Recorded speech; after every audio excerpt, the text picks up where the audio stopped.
Hey everyone, welcome back to Shepard Part 2. Where I left off, I was talking about the decisions that he would um, face in Mass Effect 1 and Mass Effect 2. I just want to start out this video by saying that I forgot to talk about his appearance. I just use the default Shepard for him. I think it's perfect. You know, maybe it's just on account of me not being able to create a good male Shepard. I can create a female Shepard, like pretty well. But Mass Effect, its character creator in at least Mass Effect 1 and 2, because the third one I'm liking a lot more. But at least in Mass Effect 1 and 2, it was just kind of I don't know. It wasn't really, I don't know. Maybe I'm just a bad character creator. Maybe it's just like my fault in role playing games. But to me, it was hard to make a relatively okay looking character. So I just stuck with the default for my main. I think Shepard praised the part pretty well for the most part. And appearance really does go in a lot with things. If you want to make someone look tough, give them that military grunt haircut that the game has. You want to make someone look, I don't know, older, give them the balding haircut that they have. It's not all in appearance, but I look into it very well, just as I look into backstory and name. I don't know. I think that they're important as much as the actual game is. Moving on, the decisions in Mass Effect 1 and 2. I guess in Mass Effect 1 you could start with, let's see, the Batarians on Bring Down the Sky. People have been asking me if Bring Down the Sky is actually like a worthwhile DLC. I personally think it is, because,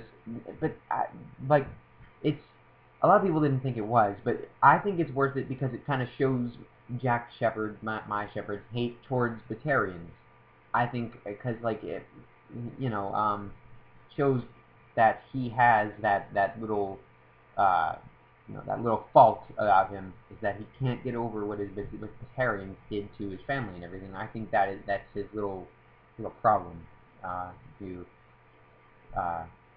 may call it one, but yeah, I think that that it demonstrates that in a great way, because it kind of gives you the option to say, oh, Batarians are all criminals. I don't really want to say that. I just want to say, oh god, Batarians, I hate them, I hate them, I hate them.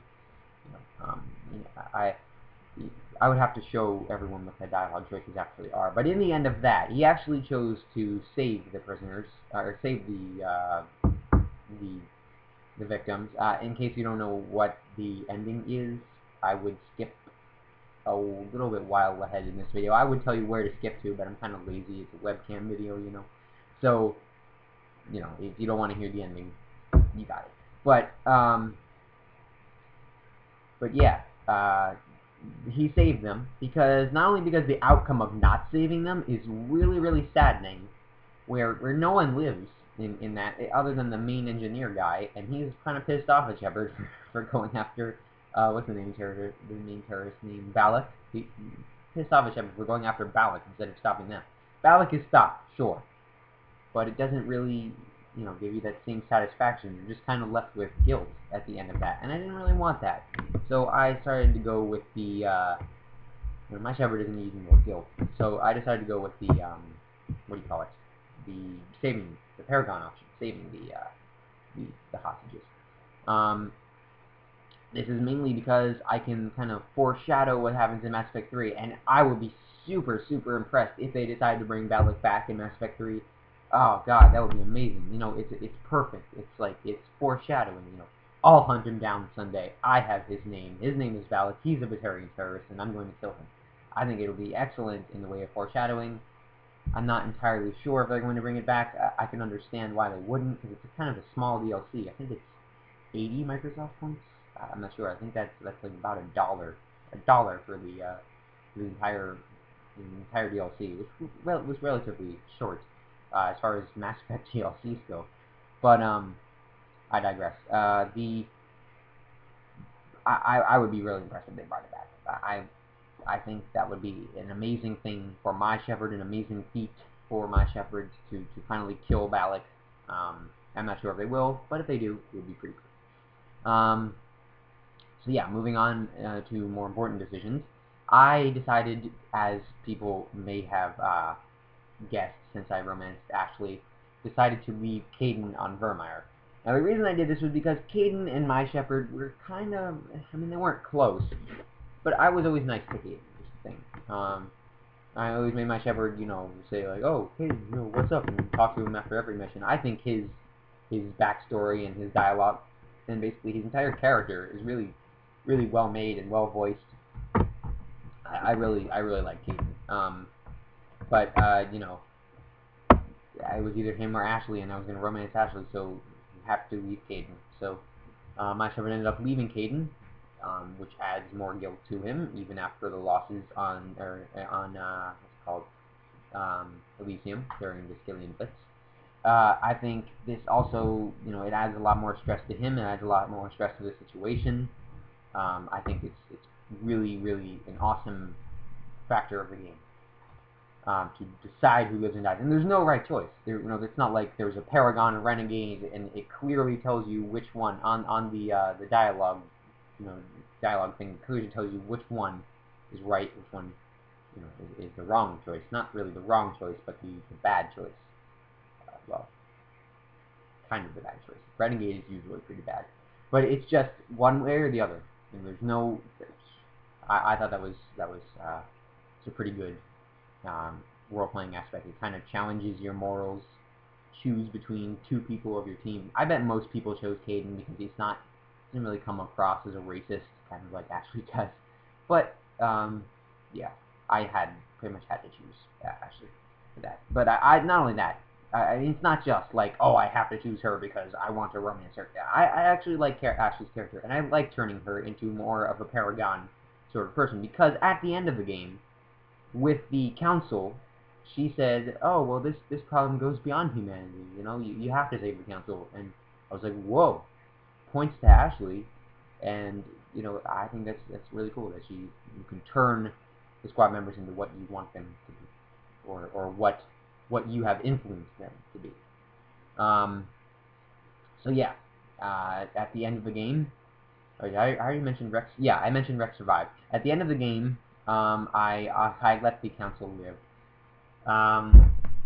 This was kind of, I mean, this kind of demonstrates the way my Shepard's like thought process, in a way. You know, how he thinks out decisions, how things go for him. I think that's like a really good example of that particular thing. And you know, how like he can like think, well, if I kill the council, we don't lose any human lives, but every other race in the universe will pretty much hate us as equally as the Terrans do. If I save the council, sure, we lose humanity. Like, we don't lose humanity. We lose quite a few human lives, but we earn the trust of the rest of the galaxy, and I think that is the trust is more important than the power part of it, or at least Jack Shepard sees it that way. Maybe not my other Shepards, but Jack Shepard definitely does, and he's my main Shepard, so his opinion matters most. So yeah, and then you put Anderson on the council. Udine is, I never liked him. In any of my playthroughs, I never liked him. Even if I put him on the council, I never liked him. He was never my first choice. I mean, for me, or what I would do, not Udine. He's just, I don't even want to go there. I would, I don't know. He was always just loud in his voice. What the hell? What accent is he? I don't get it. Moving on, though. Well, I guess we could go into Mass Effect 2 decisions now. As you know, I romanced Miranda. And as you know, I was implanted with biotics. Not me. Jack Shepard was implanted with biotics.